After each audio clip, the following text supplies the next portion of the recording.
Halo teman-teman, kembali lagi di channel Cerita Anime. Di pembahasan kali ini, saya akan membahas anime yang berjudul Hataraku Saibo. Anime ini menceritakan cara kerja sistem sel di dalam tubuh kita, mulai dari sel darah putih, sel darah merah, dan sel-sel lainnya. Oke, tanpa banyak basa-basi lagi, langsung aja kita mulai ceritanya. Di dalam tubuh manusia terdapat 37,2 triliun sel, dan setiap sel memiliki tugasnya masing-masing. Di anime ini, kita berfokus kepada sel darah merah yang bernama AE3803. Karena namanya yang sulit, kita sebut saja si merah. Si merah ini sedang menjalankan tugasnya, yaitu mengantarkan oksigen. Namun, tiba-tiba saja pasukan kuman muncul. Para sel darah merah pun berlari ketakutan. Beruntung sel darah putih datang dan membunuh semua kuman yang mengacau. Sel darah putih itu bernama U1446, kita sebut saja si putih. Putih berhasil membantai habis para kuman, tetapi ada satu kuman yang berhasil kabur. Kembali lagi ke merah, setelah keadaan sudah aman, merah kembali melanjutkan pekerjaannya. Merah pergi ke paru-paru untuk membuang CO2, namun karena merah masih pemula, dia selalu tersesat saat menuju paru-paru. Saat sedang mencari jalan ke paru-paru, secara tidak sengaja, merah malah bertemu dengan kuman yang melarikan diri tadi. Karena panik, merah pun melarikan diri. Kuman itu pun mengejarnya dan berhasil memojokkan merah. Beruntung putih datang dan membantunya. Lalu kuman itu menyerang putih dan merah dengan kapsul bakteri yang sangat lengket. Setelah menyerang, kuman itu pergi melarikan diri. Lalu putih mengatakan jika kuman itu akan pergi menuju paru-paru. Karena merah juga sedang menuju paru-paru, mereka berdua pun pergi bersama. Namun saat di perjalanan, reseptor pendeteksi kuman milik putih terus berbunyi, yang artinya ada kuman di dekatnya. Tetapi anehnya, putih tidak melihat adanya tanda-tanda keberadaan kuman. Singkat cerita, sesampainya di paru-paru, merah dan putih berpisah. Tiba-tiba saja reseptor pendeteksi kuman milik putih berhenti bergetar. Di sisi lain, saat merah mau membuang CO2, tiba-tiba saja kuman tadi keluar dari kardus yang dibawanya. Beruntung putih datang. Putih menyadari kuman itu berada di dalam kardus karena reseptor pendeteksi kuman miliknya yang secara tiba-tiba berhenti saat berpisah dengan merah. Pertarungan pun terjadi. Lalu putih memancing kuman itu pergi ke saluran pernapasan. Setelah terpancing, putih menjebak kuman itu dan melempar keluar kuman itu dengan bersin. Bye-bye Kinda. Setelah kuman berhasil diatasi, merah kembali menjalankan tugasnya sebagai sel darah merah. Namun saat merah sedang mengantarkan nutrisi bersama seniornya, tiba-tiba saja terjadi sebuah ledakan. Ledakan itu terjadi akibat luka goresan. Karena luka gores itu, banyak sel darah merah yang terhisap keluar. Merah juga terhisap, beruntung merah kembali diselamatkan oleh putih. Tetapi masalah tidak selesai sampai di situ. Akibat luka gores, banyak macam-macam kuman yang masuk ke tubuh manusia melalui luka gores. Karena banyaknya kuman yang masuk, putih dan sel darah putih lainnya berjuang membasmi kuman-kuman itu.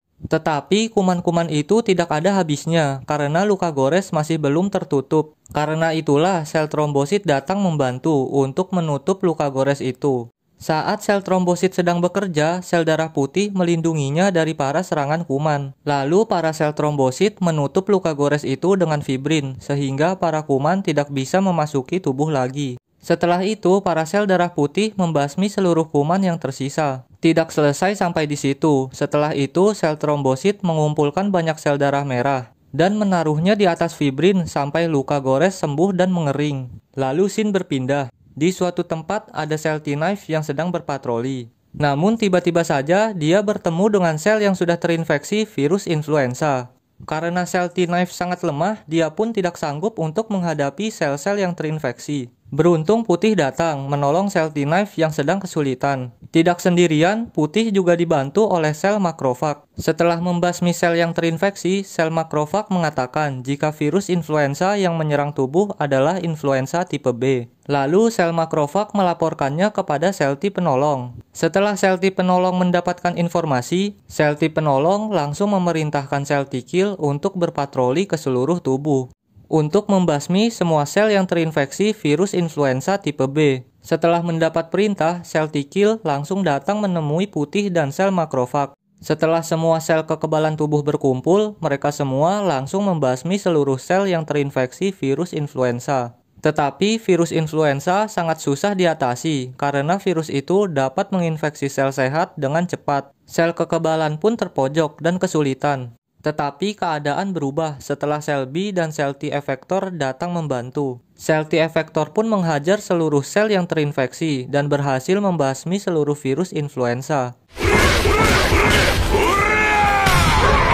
Tubuh pun menjadi sehat kembali. Singkat cerita, si merah dan si putih sedang jalan-jalan di lambung. Namun tiba-tiba saja reseptor pendeteksi kuman milik putih berbunyi. Putih pun langsung mencari keberadaan kuman itu. Ternyata kuman itu sedang bertarung melawan sel kekebalan tubuh lainnya yang bernama sel eosinofil. Tetapi sel eosinofil itu sangat lemah, bahkan untuk membunuh satu kuman saja sudah kesusahan. Karena sel eosinofil sedang kesusahan, putih pun membantunya dan membunuh kuman itu.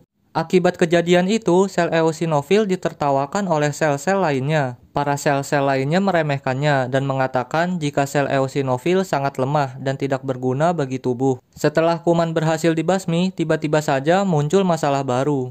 Tubuh memperingati jika ada masalah di bagian perut. Saat sel eosinofil dan putih mendatangi sumber masalah, ternyata dinding lambung telah ditembus oleh parasit yang bernama anisakis. Parasit ini menyebabkan manusia sakit perut dan biasa ditemukan di dalam tubuh ikan mentah. Kembali lagi ke cerita, putih dan sel darah putih lainnya berusaha membunuh parasit itu. Namun, kemampuan sel darah putih tidak sanggup melawan parasit itu. Karena sel darah putih tidak sanggup, sel eosinofil pun maju dan menyerang parasit itu. Parasit itu pun dapat dikalahkan oleh sel eosinofil. Ternyata pekerjaan utama sel eosinofil adalah membunuh parasit. Setelah sel eosinofil mengalahkan parasit, para sel lainnya pun memujinya dan meminta maaf karena telah meremehkannya. Lalu suatu hari tubuh kemasukan benda asing. Benda asing itu adalah serbuk sedar. Serbuk itu tidak berbahaya, tetapi bagi beberapa orang akan menyebabkan alergi. Karena sistem kekebalan tubuh yang bereaksi secara berlebihan. Serbuk ini disebarkan oleh pohon sedar, muncul pada bulan Februari hingga Maret,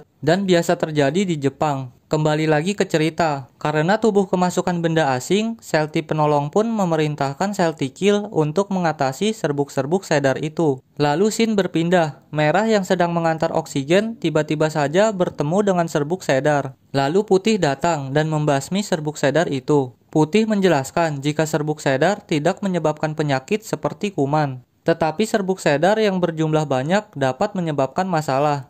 Karena itulah, putih dan sistem kekebalan tubuh lainnya membasmi serbuk sedar itu. Setelah itu, tiba-tiba saja tubuh memperingati sel kekebalan jika serbuk sedar telah membuat kekacauan. Putih dan merah pun menuju tempat berkumpulnya serbuk-serbuk sedar itu. Dan benar saja, sekelompok serbuk sedar telah mengganggu tubuh dan sel-sel lainnya. Sel T penolong pun langsung memerintahkan sel T kill dan sel B untuk datang ke lokasi. Sesampainya di lokasi, sel B langsung membasmi seluruh serbuk sedar. Di sisi lain, sel mast sedang bersiap-siap untuk mengeluarkan histamin.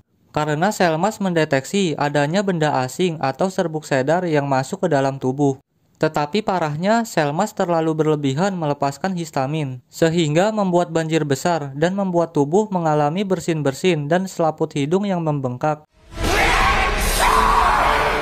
Akibat selaput hidung yang bengkak, membuat para sel yang berada di dalam tubuh mengalami bencana.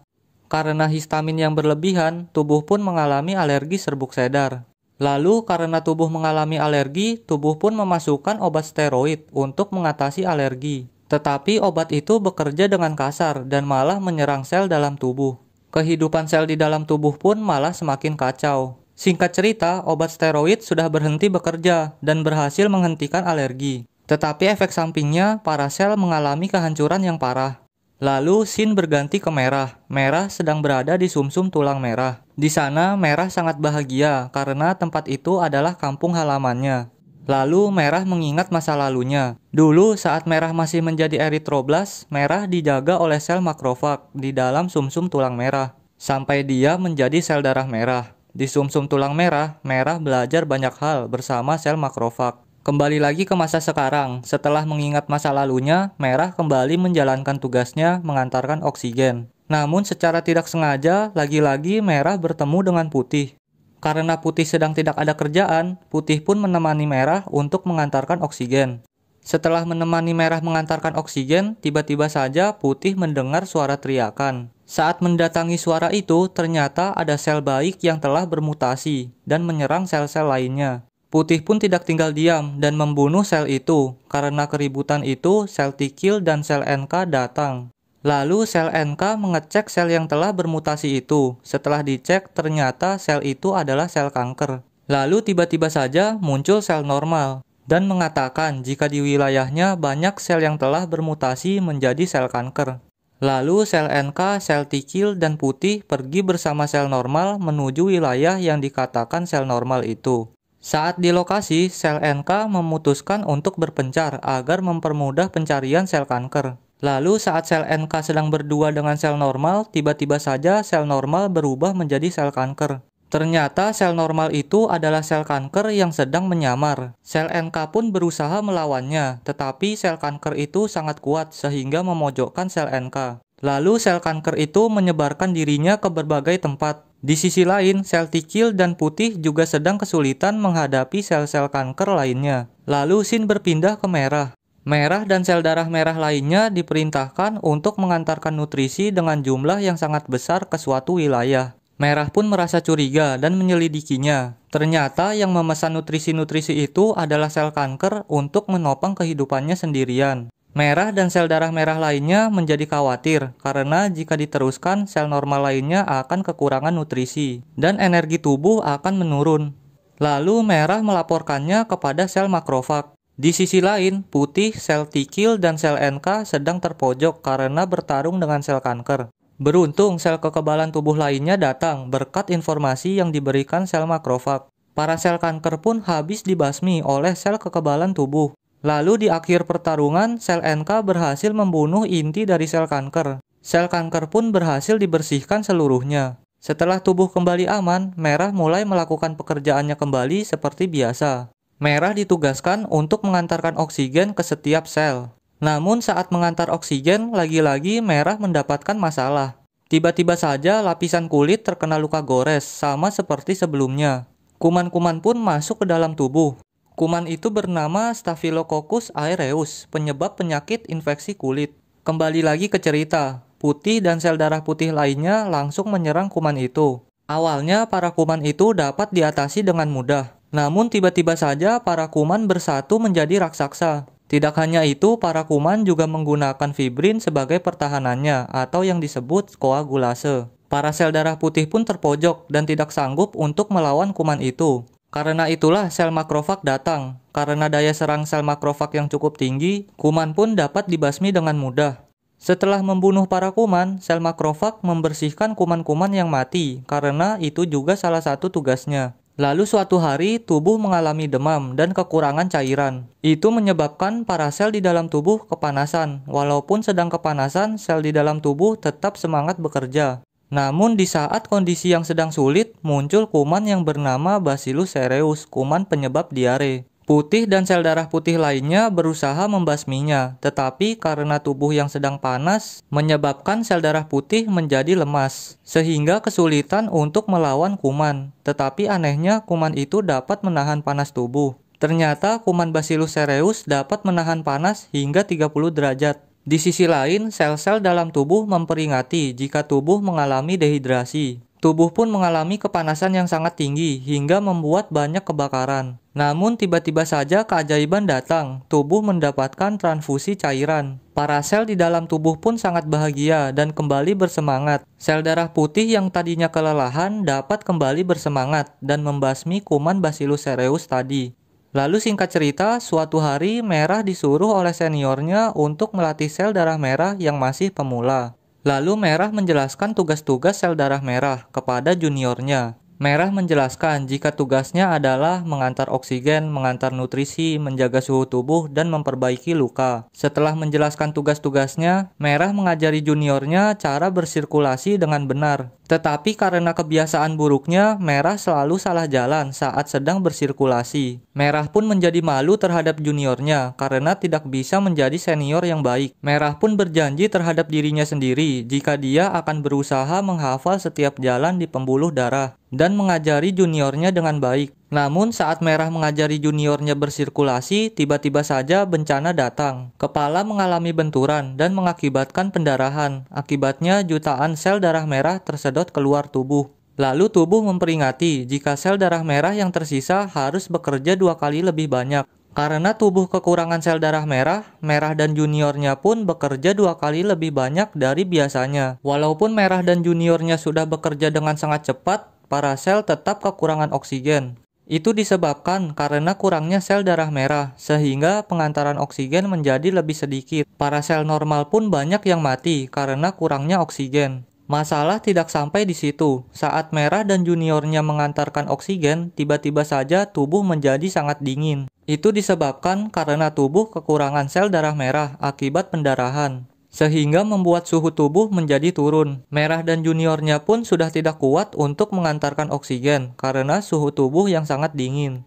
Namun keajaiban datang, tubuh mendapatkan transfusi darah. Sel-sel darah merah yang baru itu langsung bekerja dan mengantarkan oksigen-oksigen ke seluruh sel dalam tubuh. Karena banyaknya sel darah merah yang bersirkulasi, suhu tubuh pun kembali normal. Tubuh pun berhasil lolos dari kematian. Dan cerita ditutup dengan para sel yang kembali bekerja secara normal. Cerita Hataraku Saibo pun selesai. Nah, begitulah cerita anime Hataraku Saibo. Mohon maaf jika ada penjelasan cara kerja sistem sel yang kurang benar. Oke, sampai di sini saja video saya. Terima kasih buat kalian yang sudah menonton. Sampai jumpa di video selanjutnya. Dah.